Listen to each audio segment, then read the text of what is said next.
there, Commercial Construction Coffee Talk fans. Thanks for chiming in. My name's David Corson. I'm your host. I'm also the publisher and editor of Commercial Construction Renovation Magazine. This is what it used to look like when we printed it. I'm just grabbing a couple of archives here. This is May 2021 with Christian Brothers Automotive on the cover. I actually had one right down the street from us when I was over in Swanee. Uh, this I was like holding the issue in my hand. Let's see how big this one was. This was 160 pages. And let's see where I was at. I was actually, we did a hybrid event in 2021, and I was over to a recording studio called Global Heart Studios. It's over by where Home Depot is on the west side of town off of 285. Anyway, they got a recording studio, podcasting, TV, lighting. They got a band. I mean, we've held a couple of events there. Really cool. You never know that it's where it's at. It's like in an office park and right down the street from the new Brave Stadium. But I was checking the soundboard out, and that was an excellent event, by the way. It was really, really good when no one really knew what was going on in 2021. Things were still kind of in shutdown mode. But I actually had a little more hair and I wasn't as gray. So there you go. But another really nice issue. But last issue I printed was August of 2021 and haven't looked back since. Made the transition from print face-to-face to digital, and it's been an amazing transformation. Last year we had about 49 million people hit the website consuming our content, and then this year we're looking about 70 or 80 million. Obviously, we're at the mercy of YouTube and the algorithms and so forth, but it's been nowhere in my wildest dreams did I feel that I'm in a niche and I'm a destination point, but I had no, believe me, going over the millions of people, it's just mind blowing to say the least. So all of you out there that find us on the web, you are gold in my eyes, and I really appreciate you finding us on the web. We do our best. We're data people, we're content creators, and that's all we do is post all day. And hopefully you can get some value nuggets in there. But like I said, you're all gold in my eyes. But I'm sitting out here on my porch. Some of you know I've been building my house with my wife for the past 14 months, 4 months of permitting, 10 months of building. And we moved in last month. And I don't know how many homes I've had out in Atlanta. But anyway, we bought the land in 2020. I told her, I said, look, if we're going to build that house, we're going to do it ourselves because we want it for my wife's construction company. She's in residential, a little light commercial here and there, but mostly residential. I said, look, we'll do a ground up. You need it for your portfolio. And so it put a residential column in the magazine and talked about what I learned each month, dealing with the municipalities, permitting, picking subs, all that stuff. Just an amazing journey. We're still married, which is great. And got an A+ from the inspectors when I got my certificate of occupancy. And he's like, hey, David, man, this is a really clean house for a first build. I'll see you around. You know what you need to do. And I said, yeah, no problem.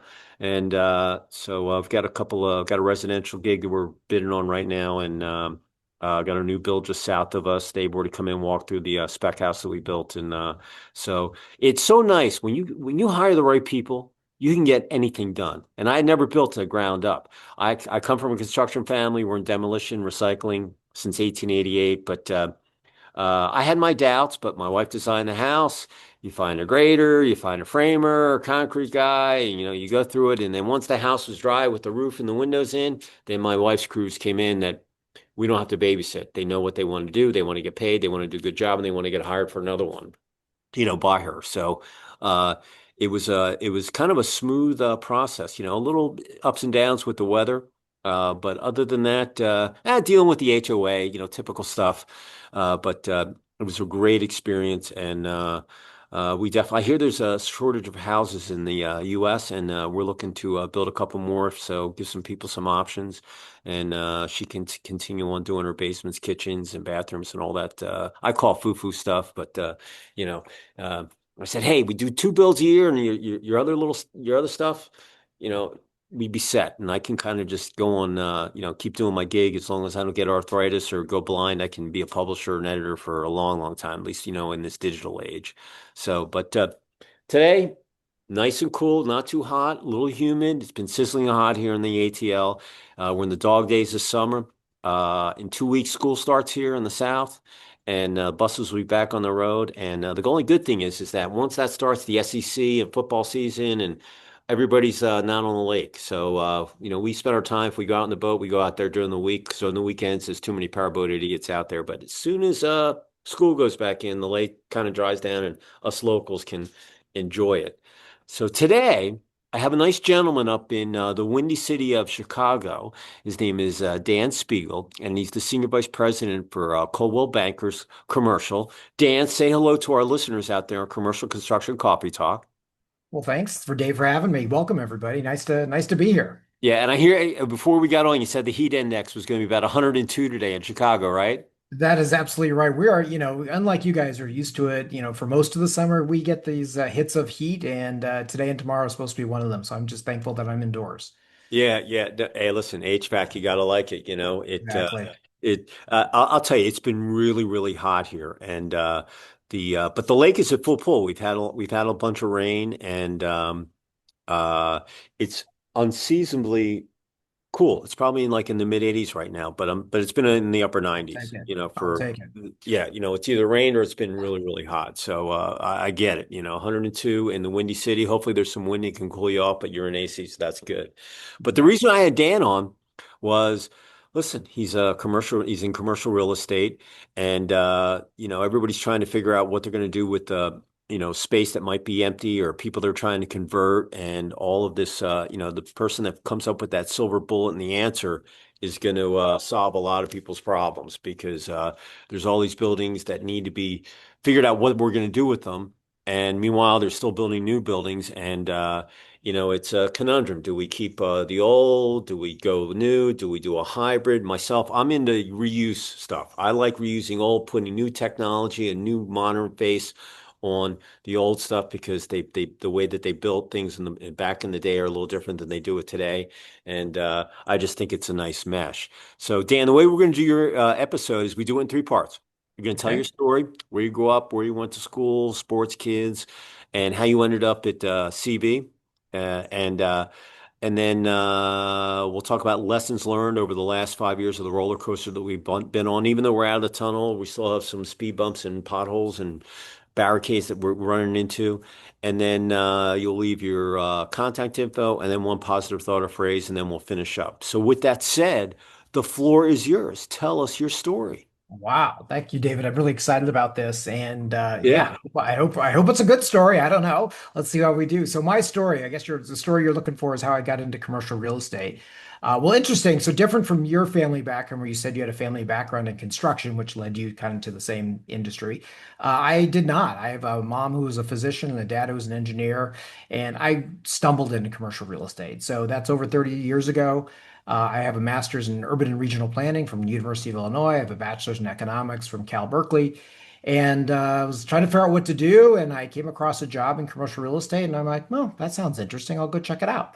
And here I am 35 years later. So I will tell you one thing that's interesting about the commercial industry, and probably all real estate in general, is there are people from so many backgrounds that become successful. I've seen schools, teachers, receptionists, MBAs in real estate, you name it. I feel like I've seen very successful brokerage professionals and developers and all kinds of people that come from a wide variety of backgrounds. Anyway, so let's go ahead. My story. So I got that graduate school, started, worked for a number of large publicly traded commercial real estate companies. And I think it's now 6 years ago, I joined Coldwell Banker Commercial to lead our network. We're primarily a franchise network focused either in secondary and tertiary markets across the United States or in sort of niche markets of large metro areas. So we're not really going up against some of the big brands. We're chasing corporate and institutional business. That's all great business, but we really focus on what we like to call community real estate, right? The private investor, local developer, local business, regional business owner, franchise owner, things like that. And it's been fun. It's a little bit of come back full circle to where I started in, 1989. I really get the feel in this network of entrepreneurial real estate. I mean, brokers and developers who are just great entrepreneurs. That's how it felt when I started in 1990. Some of the big companies have definitely gone the way of corporate and institutional, all great business, but there's still a lot of market share out there amongst local people, regional people who just like yourself, talking about building three houses or three apartment buildings or industrial facility, whatever it may be, right? People who are just good at real estate and entrepreneurs and want to do well. So I think in a nutshell, that's my journey. I've done research. I host a podcast as well, CRE with CBC Worldwide. Boy, I feel like I've done a lot of stuff. And one of the reasons I love the industry is I like the people. It's a people industry. Oh yeah. And it took me some getting used to begin, but I guess once you're in it, it's either you love it or hate it. And I've loved it and really enjoyed the journey through all kinds of ups and downs, which maybe we'll talk about. Because as you know, and since I started in 1990, I went through the RTC, phase. I went through the 2008 phase. Obviously, I went through what is the 2020 phase, and there's probably a lot of micro phases in there as well.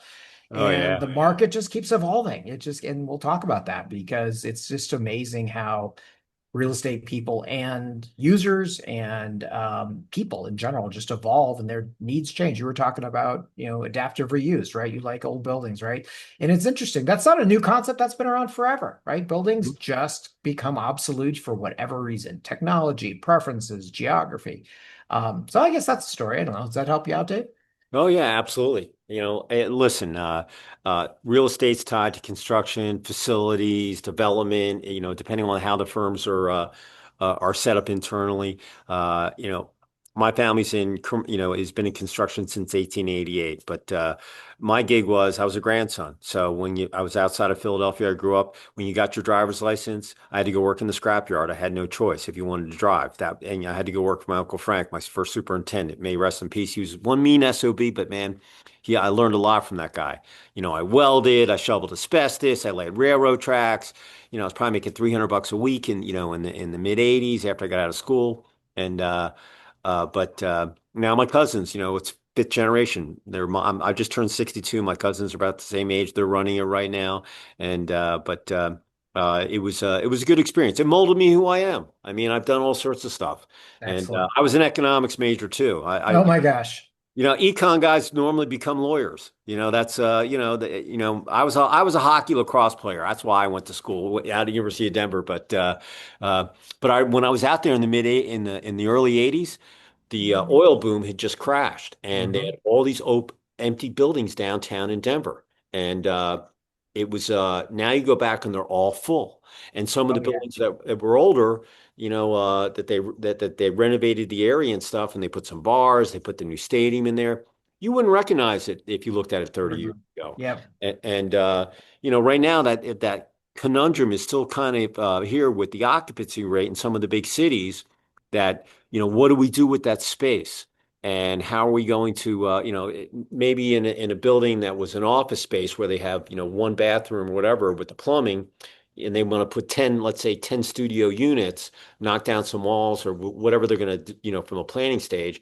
But what do they do about the plumbing? That's a big issue, you know, Absolutely. and that's a big expense because you're not talking, depending on how old the building was, and if you can get in there and reroute some pipes, etc.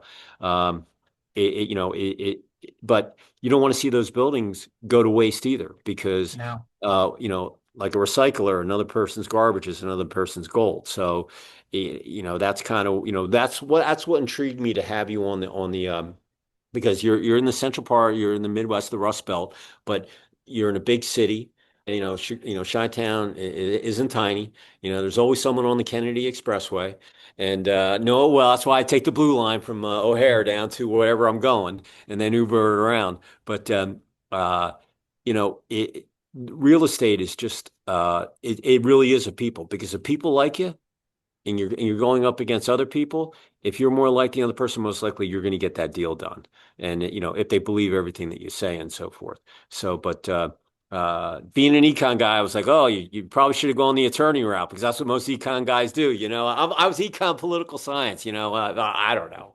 I don't know. I don't think so, David. It wasn't in my genes, I'll tell you that. I Yeah. truly didn't know what I wanted to do. I kind of was like business econ. But it's a good foundation, I will tell you that. It's a good, you kind of understand how markets work, which I think is super key in real estate and a lot of professions. And you just brought up the point about adaptive reuse and new lives of buildings. That's just market economics, right? You just brought up the technical side of what you're really talking about is reusing an office building, right? Does it have the plumbing? Does it have enough light? Does it have enough elevators for, what you use for office is different than residential, right? Different needs. Does it have parking? Is there a grocery store nearby? Right? It comes down to, and then here's the other thing, is the price right? Because you can only make the reuse work if the price is right. And that's what I think a lot of downtown markets, not just Chicago, but just across the country, are dealing with. Like, yeah, that building might be, but until the price gets to a point where you can put in, $50 million, depends on the asset, right? Mhm. To remake it into something people want, it's just going to sit there. And yeah, that's just where we're at today. But like with retail, normally they're going to refresh their stores every 3 to 5 years, depending on the Mhm. chain. Some of them go a little longer, some go a little less. And if you ever see a newspaper or a story on the web, newspapers are, they're not really, they're all digital these days. But if you see a piece of content where they're talking about, hey, so and so XYZ retailer, they're shutting down 20 stores. But if you read a couple paragraphs into it, yeah, but they're going to open up 12 new ones with new prototypes. Oh, yeah. And they're always trying to re-evolve and reinvent themselves. So the dog store or the older stores that they're going to get rid of, someone's going to go in there and they're going to put new signage, new fixtures, new paint, new branding, give that space a new life. Who knows what's going to go in there? And then they're also expanding because if they're on the stock market, like a CVS, they know every month how much revenue they're going to make. They know what holidays are coming up, whether it's Valentine's Day or Mother's Day, and they know what their volume is. It's not really going to change. So the only way that they can keep their stockholders happy is by building more stores because it's just going to bring more dollars in. So, and it's location, location, location. Just like here, Sure. there was another lot that was available and with a dock. And I told my wife and our friends, they were a contractor in our old neighborhood, and they were like, "Oh, I think we're going to buy the land too." But they took a couple months, and I told my wife, I'm like, we should buy that land and just take it ourselves, build both houses, keep this one and sell the other one, and we would be done. And then they finally they put their deposit down. But once again, it's timing and everything. In retrospect, when we bought this piece of real estate, we should have bought in the other one too. And it would have been awesome because it was right across the street, and we could have watched both projects go up at the same time, used the same subs, kind of consolidated stuff, maybe gotten a couple deals on the concrete or the framing or whatever it might have been. And but who knows? Who knew? You just kind of go back and he was a contractor license. He wanted to build a house, and I said, Scott, I don't need to pay someone all that money to babysit. Plus, I want to learn. I want to learn about slurry and concrete. I want to learn about the framing. I want to learn all this stuff. So I was a pain in the ass with all my subs in the beginning because I videotaped everything because I was putting it in the magazine and I wanted to learn. Just I ask a lot of questions. If I don't know, I ask. Then you know where you stand.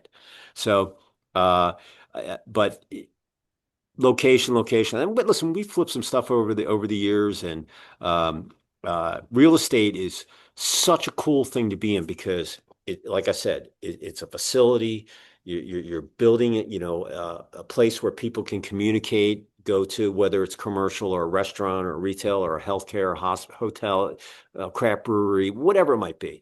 It's all about the people and how you're going to keep those people happy and want them to feel good every time they come back in, whether it's a residential or commercial. I mean, right now, people want to make the offices as hospitable as possible, so when the country opened up, people wanted to go to baseball games, they wanted to go to the beach, they wanted to go out on Lake Michigan and all that stuff, but they didn't want to go back to the office.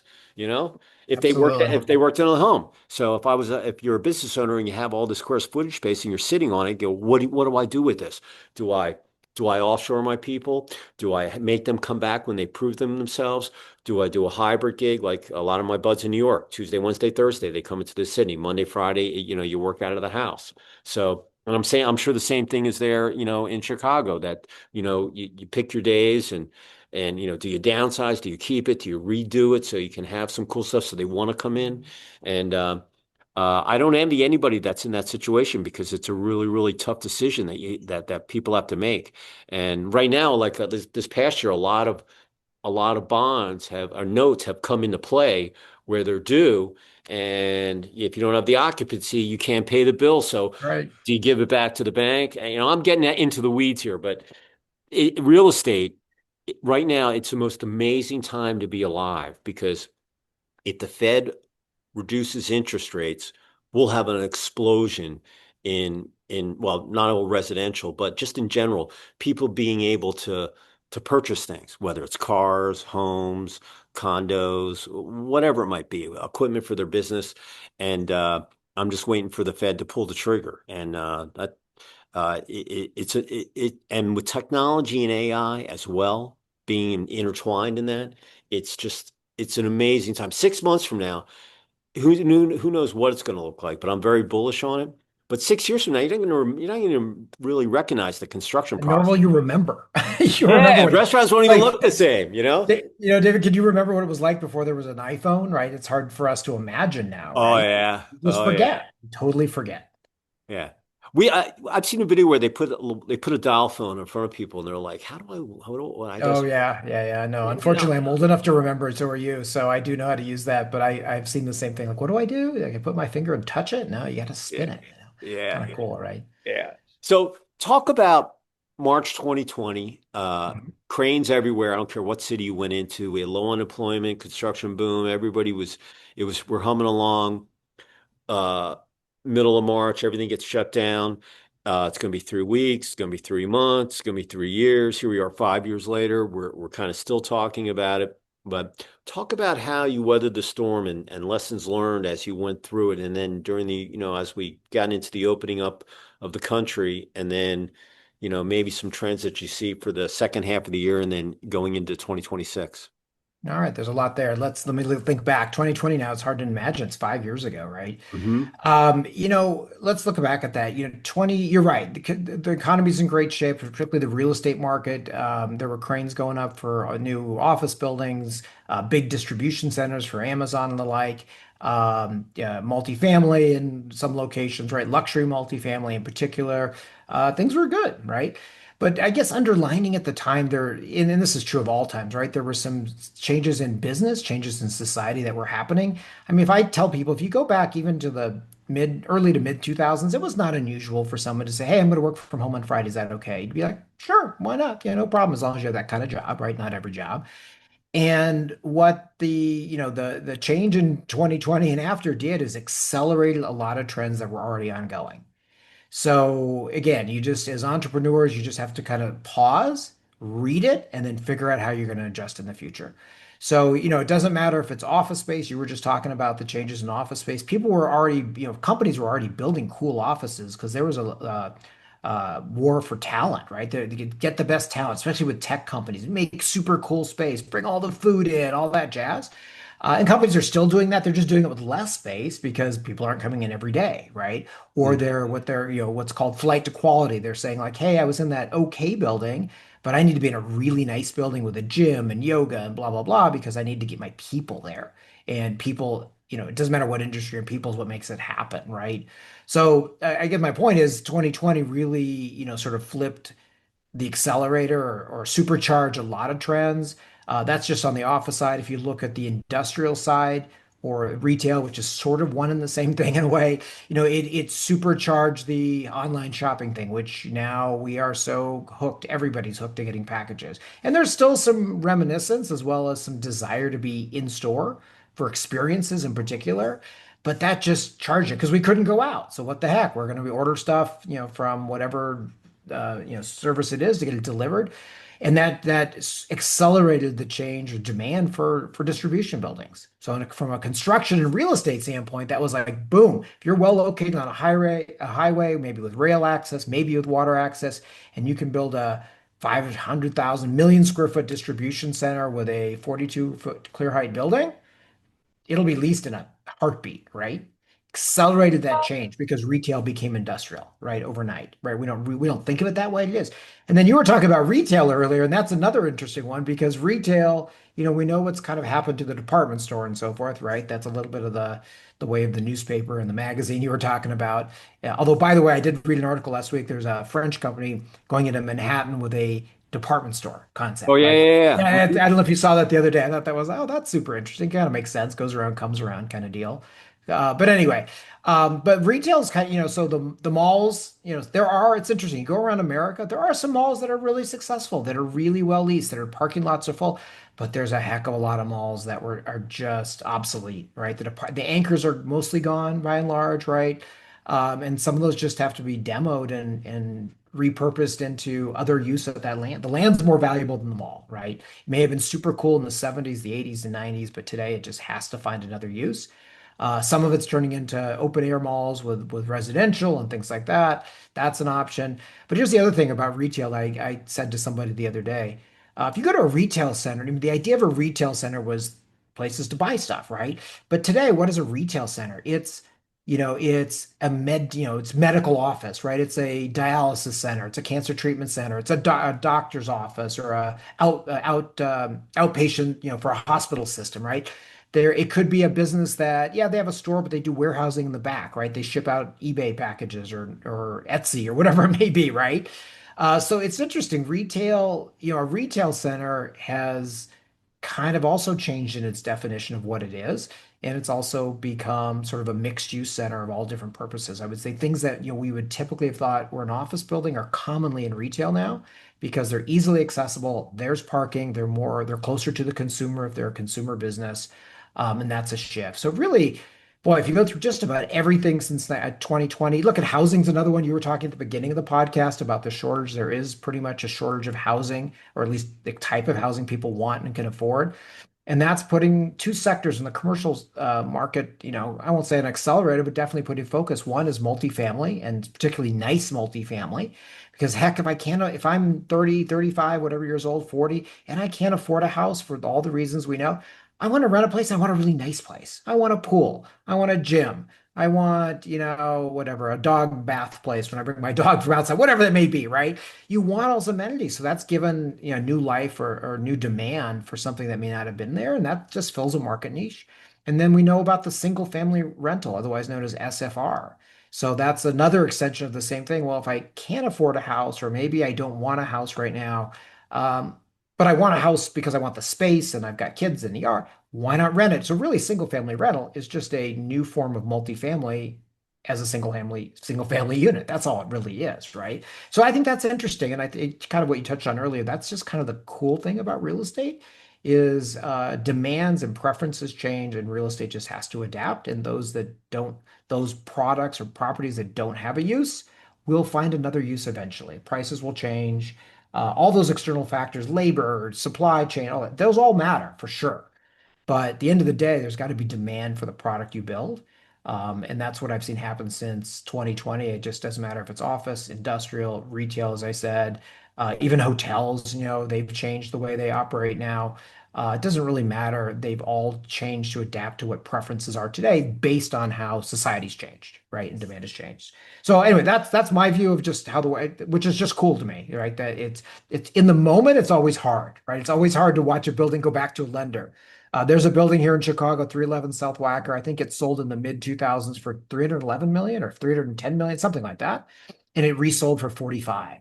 And it's a nice Class A office building, but that unfortunately it's too bad for the investors and shareholders and lenders, but it's what has to happen. It is just what has to happen to get the building back to a useful life. As far as outlook, we at Coldwell Banker Commercial, we just published our mid-year outlook, and at least for the next 6 months, we said, yeah, we think activity is going to pick up. Again, I don't think it's going to be a boom. Different from residential, interest rates do impact development, but it's just a matter of the market adjusting, right? You have to kind of like do the equation. You do a spreadsheet in commercial, like you don't necessarily do it for your house, right? But you do like, what's the cap rate? What's the return going to be? Okay, the cost of money's gone up. So where am I going to do cost this? Or can I add another floor? Whatever it may be. But the market will adjust, right? And that's kind of the phase we feel like we've kind of been through that adjustment phase. Fortunate or unfortunate, commercial real estate, when things change like interest rates or external shocks like threat of tariffs, whatever it may be, the market kind of goes silent for a moment. And when I say silent, it just means people stop making decisions. They go, you know what, let me think about it. I'll do it in six I'm going to months. ponder with my I'm money. going to ponder. The people say it's either sit on your wallet, sit on your hands, whatever it is, because if you don't have to make a decision, unlike a residential, like, yeah, I have a job somewhere else, I got to move, right? You don't have a choice, right? But in commercial, you'll, again, if the demand is there, you'll just pause. And I think what we found when polling our commercial real estate professionals across the country is the pause is sort of past. People have either accepted to lower the price if that's what's necessary to get a deal done, or they've worked in the cost of labor, cost of materials, whatever it may be, to make a project feasible. And we're starting to see some more activity. Certainly with the stock market, from an investment standpoint, stock market's at crazy valuations now. I'm not making any predictions, but it's high, right? Maybe it'll stay high. But people look for alternatives, and investing in real estate's got a lot of benefit with the most recent tax bill. I think some of those benefits are just enhanced. And at the end of the day, real estate is a hard asset. You can see it, you can touch it, you can feel it, right? Whereas stocks are a little bit, you know, I'll say elusive, right? They're a piece of paper, right? So I think that drives, we're always internationally, United States is always sort of a safe haven, irrespective of all the craziness in the world. It's always perceived as, yeah, that's a good place to put your money. And, so it depends on the market. Places like Miami or LA to attract a lot of foreign investment, maybe less so in Atlanta or Chicago, but there's definitely some. So yeah, I mean, I think I'm bullish. I shouldn't say bullish. I'm just optimistic, right? The market will adjust. It's a little bit sad. I mean, I don't know about Atlanta, David, but here in Chicago, it's a little bit sad sometimes to go downtown on a Friday or a Monday and the streets aren't as full. Manhattan's the same way. Philadelphia, I was Oh in yeah. Philadelphia 2 weeks ago. It just doesn't feel the same. And to me, I lament that, right? Because that life of the street is super cool. But another life will come. Something else will happen. Will it be residential? Will it be a desire to be back in person? I don't know what it'll be. It'll happen at some point. It's just, the transition's hard. It's always hard, but I think that's what's kind of cool in real estate. There's a lot of smart people out there, be them investors, developers, that have vision and can kind of see that next phase, and help bring it to life. Just super nice. My father, he bought this mall in Muskogee, Oklahoma. Oh, back in like the early 60s. He was in upholstery manufacturing, a showroom in the city. Anyway, um, he passed away, so I inherited it, and he made a ton of money off it over the years. But we had a big box tenant, and then they decided they wanted to move on the other side of town and build a super center. So we lost our tenant, and then the state came in and they subleased the space out of there, and not the greatest clientele that goes in there, with state offer, benefits and all that. And the property took a hit, and so when they subletted it, it had a metal roof, and they wanted to put in some skylights for lighting, sustainability, all that stuff. This is years ago. Anyway, the roof leaked. So, but they said it was our fault because we were the property owner. So I'm dealing, I'm in college and, I'm just playing lacrosse and I get these letters from the attorneys like, what do you want to do? Do you want to do this? Do you want to fight it? They got an army of attorneys. You're just going to waste your money. I think you should just sell the property and get rid of it and, maybe go buy something else. And, you go back and forth, but, we ended up selling it and, just, eating the loss, like you said, but my father made his money 10, 20, 30 times over. So when I inherited it and then all this stuff happened, and I was shooting in my low 20s, I was like, we'll just sell it and be done with it and, move on. But if I went back there now, I don't know if that property is still there. Maybe someone else came in and someone else renovated it, I mean, it's just like any other city, like you said, every city's got the issues. And, um, it it's being in the right place at the right time, as far as I'm concerned. And you should ponder if you've got maybe that little voice in your head that's talking to you saying, "Hey, don't pull this trigger tonight. Just sit on that. That property's going to be there tomorrow." Uh, and if it's not, it's just like I remember my son. Oh, this is the only blue BMW that they ever out. Believe me, there's millions of BMWs out there. Okay, don't trust me. Okay, I get it. You're a car guy. There'll be another BMW there for you. Don't pull, just sit on it. I guarantee it'll be there tomorrow. And however, just like this lot, we should have bought in the other lot, but we didn't, and now it's not there. So you kind of, but in retrospect, I'm happy either way. My construction lender, he said, look, if you do a good job, pay me back with interest on time, we'll do some other deals. So about 2 months, left in the build, he came up with his wife to look at it because he told me I should sell the property. So he told me, he goes, David, I didn't realize that this was what it was, but I know I told you to sell this, but you need to live in here for at least 2 years. And then you should really keep this thing. It's a diamond in the rough, and don't get rid of it. And I'm like, but you told me I should sell it. He goes, I know what I told you, but I didn't see what it really was. I just saw the CADs, but now I'm looking at it. And I'm like, don't sell it. And there's no more dock permits on the lake. And so, here I am. And but I'll tell you, the house that we were in, uh, we sold our trophy house in 2020. We bought a little home just to sit in, to live in while we built this other house. And I run about 5 or 7 miles a day. And I was out running in the middle of May before Mother's Day weekend, and I saw two homes going up for sale in the subdivision. And here, most homes, if you want to get your house sold, you do it between May and the end of July because school starts in August. So you want to be moved in that time period. So I came back from running. I told my wife, I'm like, hey, babe, I just saw two homes go up for sale. They're not even that nice, but they're up for sale. We need to get this house up for sale because we got to, our notes due on June 20th, I think it was, when we were converting that, whatever was left over from our loan. Anyway, we put our house up Mother Day's weekend. We put it up, listed it on Saturday. Saturday afternoon, we had 2 or 3 showings, a couple showings on Mother's Day, and on Monday, we had 3 contracts. Those other 2 homes are still sitting there for sale. They weren't as nice. They weren't kept as nice, and the builders just built it, status quo. And we were on a cul-de-sac. We had done a little couple of upgrades. She'd done her foo-foo stuff to make it look nice, and it was staged nice. So all those little things that came in, boom, the house went all what we asked for it. But there's other 2 homes, they're still sitting there.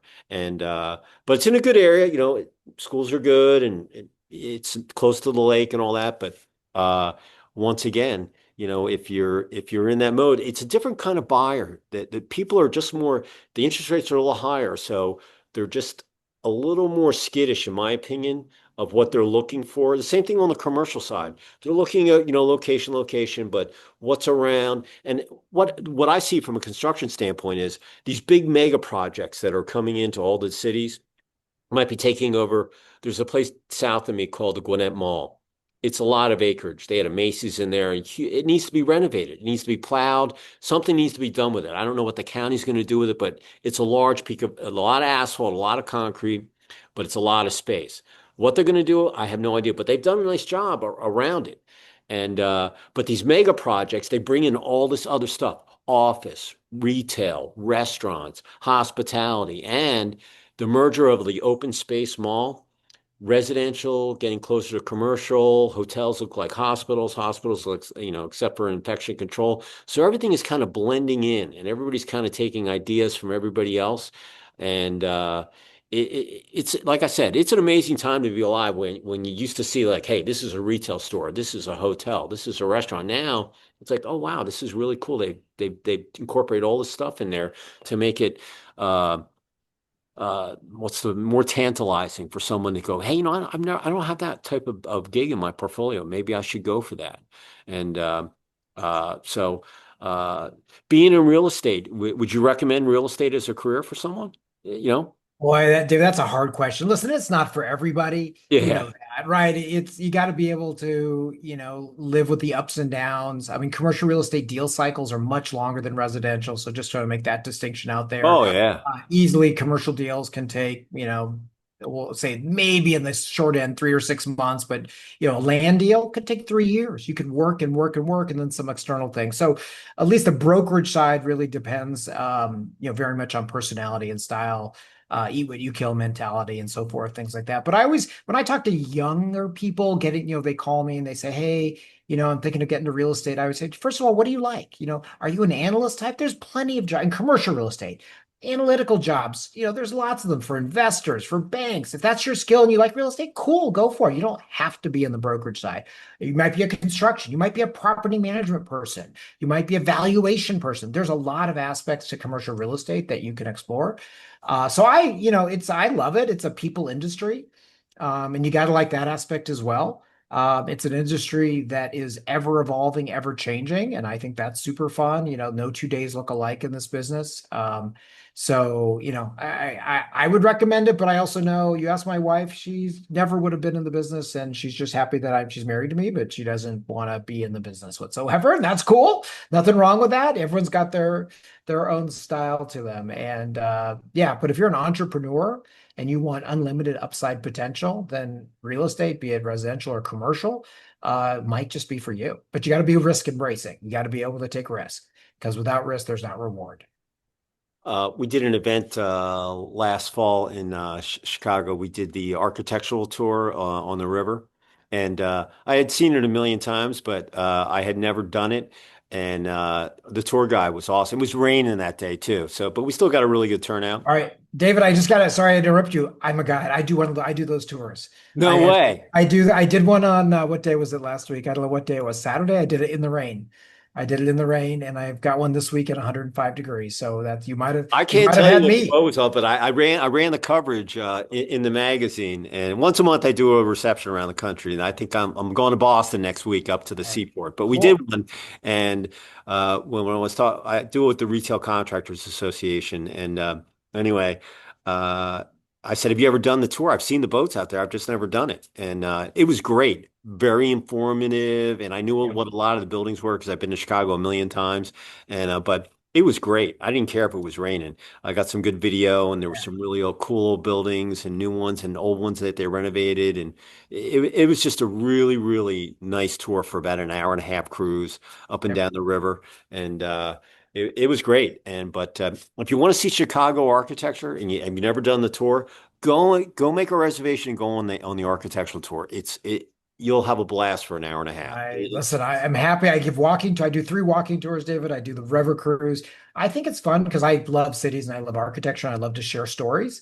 And on my river cruise, I will say I give a little bit more of a real estate spin because that's my background, right? So I mentioned the building I just talked about, 311 South Wacker, that's sold at a discount. There's another building that we talk about on the tour, two North Riverside. It's from 1930. It just this week you could have bought $25 million. Daily News building from 1930 sold for, but they're going to put 50 million, like we were talking about earlier, into the Yeah, yeah, building, yeah, not to absolutely. make it residential, but to just bring it current. Hmm. It's got great bones, as they say. It's located well. It's right on the train station. It's facing the river. So it's cool. That would be super cool to see and talk about as the time goes by. What was one of your coolest projects over your 30-year career that you look back and go, wow, I got that done? Oh, I don't know, boy. Listen, I've hired. Well, here's what I'll tell you. Was most fun in my career. So I've worked on the brokerage side of the business my whole life. Gosh, I don't know how many brokers I've hired, but I enjoy that part. I enjoy meeting, hearing their stories. As I said earlier, I've met people from so many different backgrounds, right? And I wish I knew the formula to what it was to be successful. I have some things in my head about what it takes to be a good broker, but at the same time, it's been really fun getting to know people. I still on LinkedIn and stuff. There's still people. I was doing something yesterday, and someone's looking for a broker in Elko, Nevada, where we happen to have a presence. And I'm like, hey, Pat, I've got someone there. And, get this, a small world, right? He's like, Dan, I'd love to use you guys, but unfortunately, you're representing the owner of that deal on the building. Yeah. I'm like, oh, at least, Conflict of interest. at least Yeah. I know we're in the deal, right? So it's just kind of fun. All those people that I've met over 30 plus years in the industry is really, and just to think about how I impacted perhaps their career. And I do get people even to this day, even in our network now, that'll, if they're newer and they're making a mid-career change, they'll say, hey, Dan, I just want to tell you I closed my first deal. And I'm like, oh, that's so nice you thought to call me, right? It's just really cool. It's really fulfilling to kind of be a part of someone else's journey. Awesome. Awesome. If someone was out there on Commercial Construction Coffee Talk and they wanted to reach out, maybe they're looking to expand into, the Chicago metro area, how would someone reach out to you?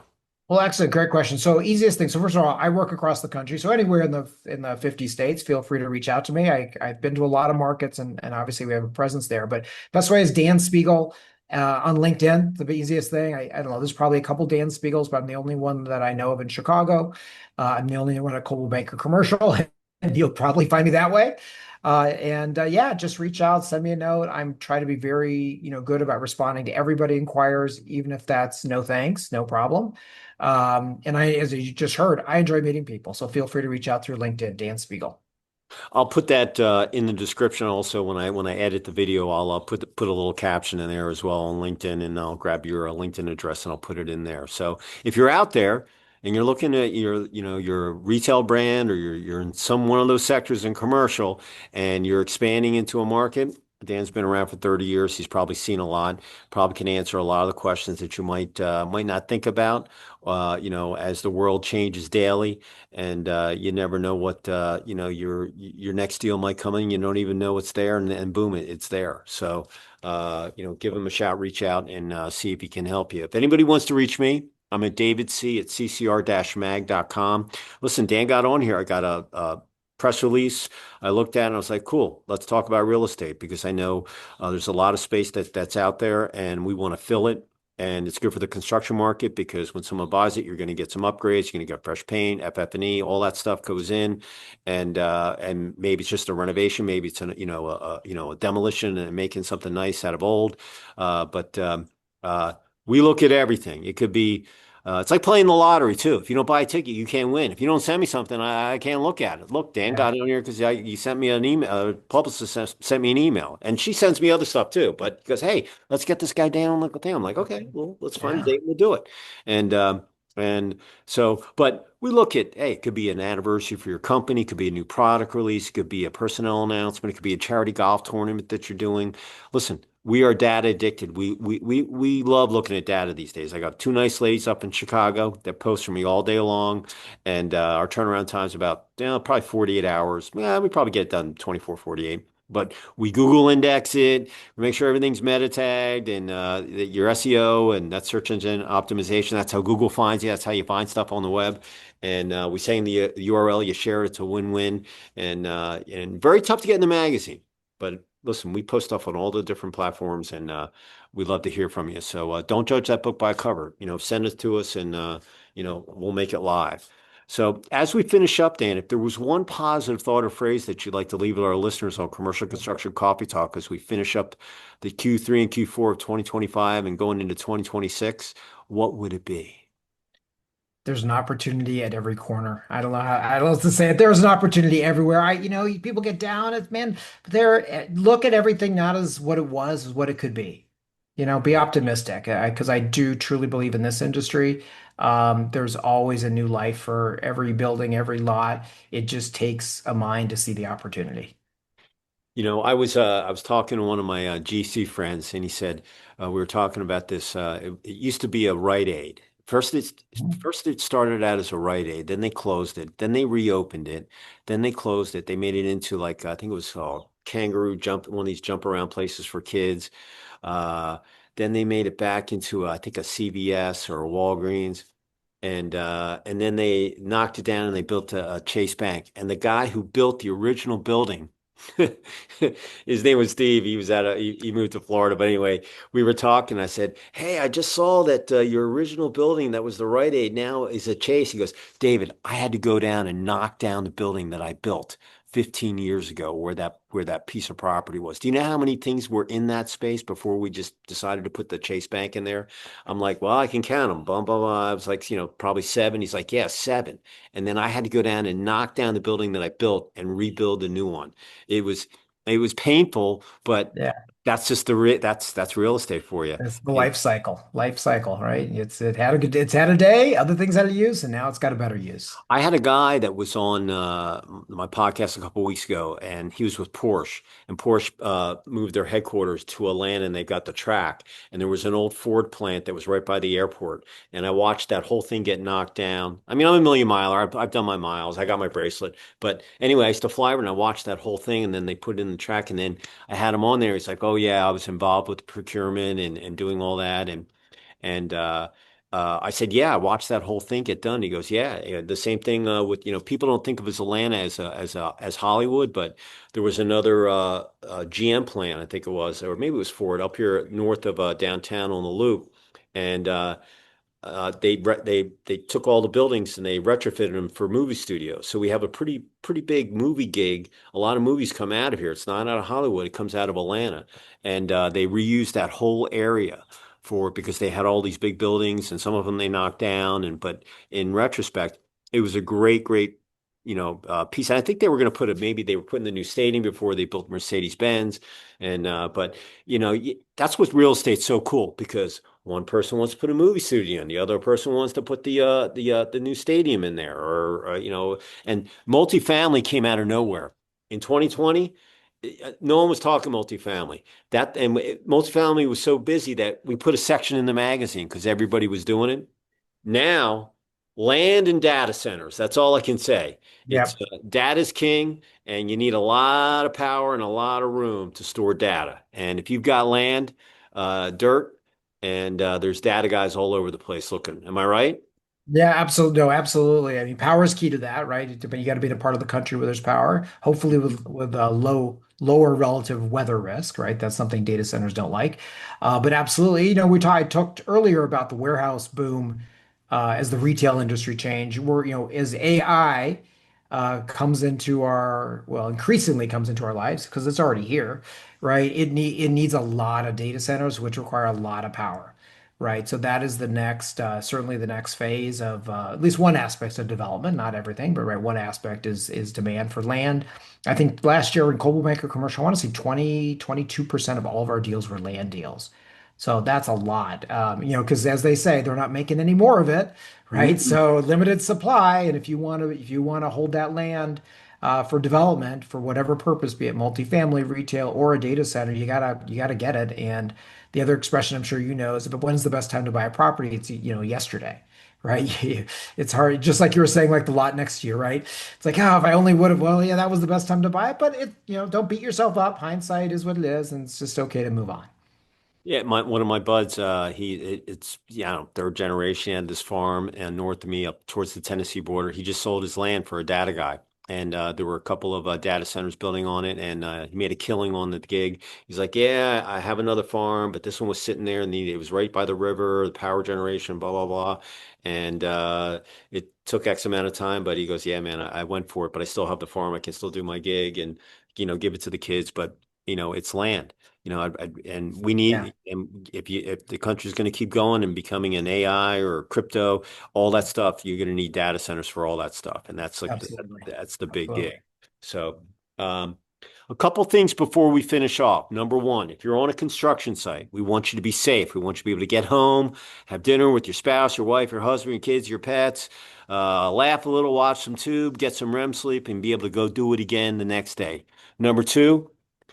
It's going to be 102 with the heat index in Chicago. Better drink some water out there. Stay hydrated. This is the athlete in me. When you get dehydrated, you make a lousy pass. You miss the net. Your stats aren't that good.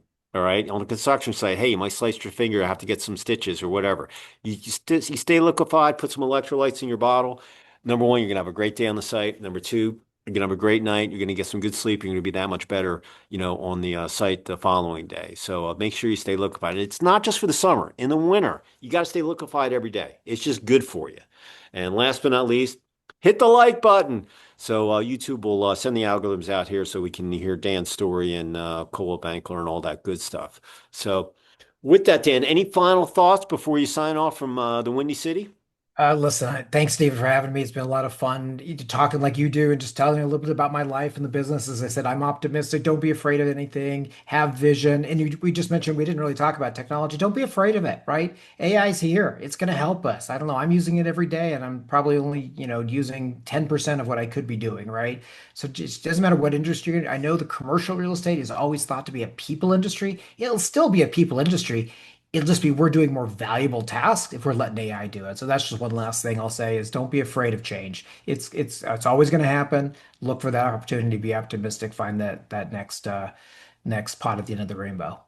I totally agree. Technology, it's push button 101. Don't be scared of anything. I mean, just blow right through it because once you figure it out, and AI is the most amazing thing. Yeah. Uh, the other day, I was on a call and I watched a guy uh, pull code. A year ago, AI wouldn't have been able to do this. Anyway, I watched him build three websites in less than an hour and using AI pulling code. It was mind blowing. And he Amazing. sent me an email. He goes, Dave, you need to get on this call. This is right up your alley. And I sat there for an hour and I was like, Mike, this is just crazy that this stuff is going on. And he goes, I know. all the coders and all that, they're going to be doing it, we AI down the road. And there's so many things you can do with it. And AI just didn't happen. AI has been around a long time. It's just, now it's coming into its prominence, but uh, it's an amazing tool. And the way that and in construction, listen, people are still going to have to, if we ever get to robots in my lifetime, hey, people are going to have to build those. It's a job security gig. Uh, Using AI in an apartment building, if you want your HVAC ducts to be completely straight, have a robotic arms, you can do it versus a human where they might be a little off or so forth, but it's still, they both look good. Uh, the way that I look at it is it's just technology and someone's got to build it. Robots are probably going to come into play eventually, maybe not in my lifetime, but construction real estate, they're tied to the hip. It's just reality. So use AI and in whatever other technology, comes your way. Don't be scared of it. Just blow through it. It's push button 101. So Yeah. if I come up to Chi-Town, maybe I'll go on one of the walking tours with you. Well, I'll you already done the boat tour, so we'll well, yeah. do. Do you say the same gig stories on the walk for I the book have tour? I mean, there's certain things for the Chicago Architecture Center we got to cover, but yeah, we do get the liberty of, giving a little personality to it. So I talk about Chicago food, I talk about real estate. I find that fun. My walking tours, a lot more personal, right? Because you're a Gene smaller and group. Giorgetti's. That's my favorite steakhouse. Ah, that's a great one. But I just, I talk about the Bear if you're a big fan of the Bear on Hulu, things like that. Oh yeah. They talk about the Chicago hot dog, pizza, that kind of jazz too. So yeah, it's fun. It's fun. It's just part of meeting people. That's kind of why I'm in real estate. Well, I will give you a buzz when I'm coming up there, and we'll connect. Appreciate it. So sign off from Chicago. Say goodbye. Thanks for having me. It's been a pleasure. Yeah, and I'm going to sign off from Lake Lanier, just about 30 miles north of downtown ATL, and we will see you next time on another episode of Commercial Construction Coffee Talk. Dan, pleasure. Thoroughly enjoyed the conversation. All right, everybody, have a great rest of the week. It's Hump Day today, Thursday, woohoo, Friday, TGIF, and the weekend. We will see you next time. Cheers.